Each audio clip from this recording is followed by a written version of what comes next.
everybody.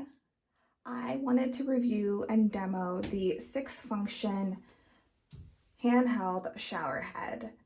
The first thing I'd like to share about this shower head that I really appreciated is that it is a nice option for if you do not want a stationary shower and you need to be able to move the shower around to either bathe a child or pet, or if you're just maybe, again, just needing a different kind of shower experience. And what's nice about this is that you can have about up to 6 options when it comes to the different water pressure. You just turn it to what you need. Some of it's a little bit higher in pressure, some of it's lower in pressure, but either way you have a lot of different options. There even is an option to shut the water off too mid-shower by just utilizing the different dials here.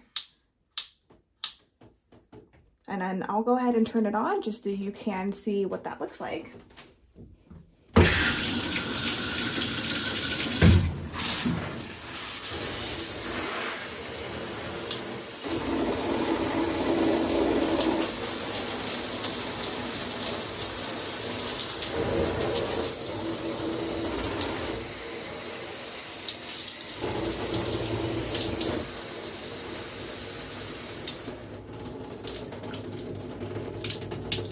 And there you have it.